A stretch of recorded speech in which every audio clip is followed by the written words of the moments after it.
Passons maintenant au deuxième module, le partage des rôles entre les administrateurs, la direction et le personnel. On se questionne souvent sur les rôles, les devoirs et les responsabilités d'un conseil d'administration en regard des responsabilités des permanents et plus particulièrement de la direction générale. Pourtant, il est très important de bien connaître leurs responsabilités respectives. Un conseil d'administration, à quoi peut-il s'attendre de son directeur ou directrice générale? À bien y penser, il y a au départ 3 grands points d'information. Le conseil d'administration a besoin de savoir quel est l'état de la situation. L'état de la situation de la coopérative et de la coopérative dans le milieu où elle opère. Ça, c'est une première chose. On ne peut administrer convenablement si on n'est pas conscient de ce qui se passe au sein de notre institution et aussi comment notre institution se situe par rapport à la localité où elle opère, par rapport à sa zone d'influence. Ça, c'est la première chose, je pense, au point de vue information qu'on peut s'attendre d'un directeur ou d'une directrice générale. L'autre chose, c'est d'avoir en main des dossiers qui sont bien préparés. Parce qu'il s'agit de prendre des décisions qui ont des répercussions qui peuvent être sérieuses et même catastrophiques si elles sont prises sans une information suffisante. Donc, il nous faut des dossiers qui sont complets, mais des dossiers aussi qui sont abordables. Parce qu'au sein d'un conseil d'administration, on a là des personnes de différents milieux, différentes expériences, différentes formations. Donc, c'est le rôle du directeur général ou de la directrice, justement, de vulgariser les dossiers sans, justement, en diminuer la qualité, la substance. Il y a un troisième point d'information que je pense auquel on peut s'attendre, c'est un peu de prospective. On ne peut administrer avec, comme on peut dire, en ne voyant pas plus loin que son nez. Il faut au moins avoir un certain relief, une certaine distance. Qu'est-ce qui peut se produire?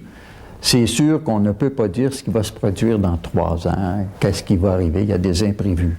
Mais il reste de grandes orientations et la prospective, c'est justement de signaler ces grandes orientations.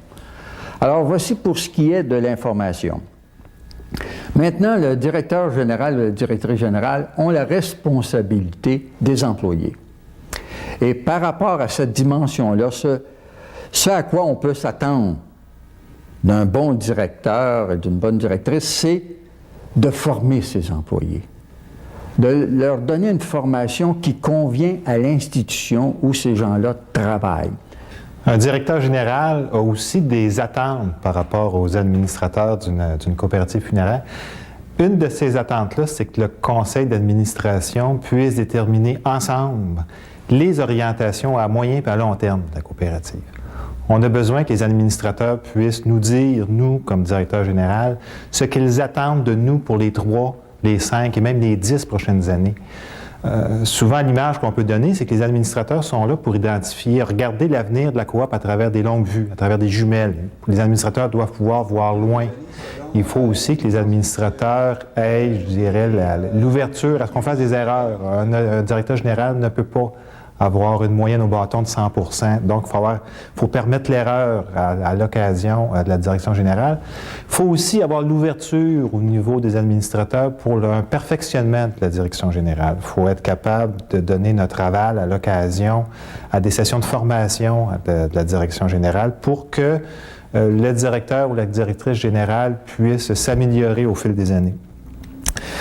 Il faut aussi que la confiance règne entre la direction générale et les administrateurs d'une coopérative. Donc, pour pouvoir travailler adéquatement, un directeur général doit pouvoir sentir qu'il a la confiance de son conseil d'administration, mais que cette confiance-là soit une confiance éclairée. C'est-à-dire que l'administration puisse évaluer le directeur général, puisse lui dire ses forces, identifier ses faiblesses, travailler avec lui pour corriger les faiblesses qui ont été identifiées. Il faut aussi qu'un conseil d'administration puisse donner des coups d'éfranche à la direction générale. Toutefois, donner ces coups d'éfranche-là à l'intérieur de balises que seraient des politiques administratives. Enfin, c'est important que la direction générale puisse avoir des coups d'éfranche au niveau de la gestion du personnel. Souvent, dans nos coopératives, les employés ont tendance à vouloir aller se confesser auprès d'administrateurs. Et c'est tentant pour un administrateur d'être capable de vouloir régler les problèmes qui sont liés à la gestion du personnel.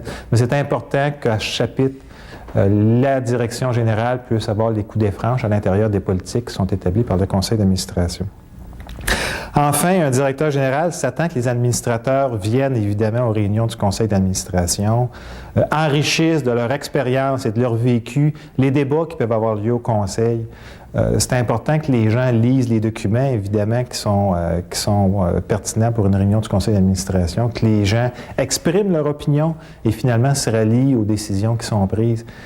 Un directeur général s'attend aussi à ce que les administrateurs apportent leur expérience, leur vécu, apportent aussi leur réseau de contacts, qu'à travers les administrateurs, le directeur général puisse se faire ouvrir des portes dans certains milieux qui lui sont étrangers. Une des attentes de la direction générale par rapport à la présidence de la coopérative se situe au niveau de l'ambiance qui doit régner au conseil d'administration. C'est important que ça soit agréable pour les administrateurs de siéger au conseil et c'est le rôle du président de s'assurer de cette ambiance-là. Il doit s'assurer qu'il n'y ait pas de conflit au sein du conseil d'administration. Il doit s'assurer d'aplanir les chicanes qu'on peut observer au sein du conseil. Donc, c'est important d'avoir un président qui réussit à donner la parole, qui facilite l'expression des volontés de chacun des administrateurs. Et c'est le rôle du président de s'assurer donc que ça devienne agréable pour tous de venir siéger au conseil d'administration. Un directeur général souhaite aussi que le président puisse être un bon porte-parole de l'organisation, que le président soit en mesure de prendre la parole publiquement, de présenter la coopérative, d'être capable d'être l'ambassadeur de la coopérative dans différentes organisations. C'est important aussi pour le directeur général que le président puisse l'aider à prioriser les dossiers qui sont importants pour le conseil d'administration. Donc, pour un directeur général, ça peut être dangereux de travailler sur certains dossiers qui, sans le savoir, ne correspondraient pas aux priorités du conseil.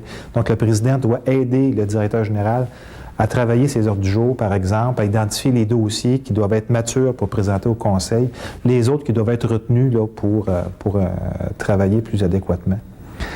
Et c'est important aussi pour un directeur général que le président puisse prendre sa défense au conseil. C'est important que le président et le directeur général puissent travailler ensemble pour être capable d'avancer la coop en fonction de la volonté des membres qui se traduisent à travers les orientations que le conseil d'administration a définies. Comment se présente le partage des pouvoirs dans votre coopérative? Nous vous laissons un temps de réflexion sur ce deuxième module.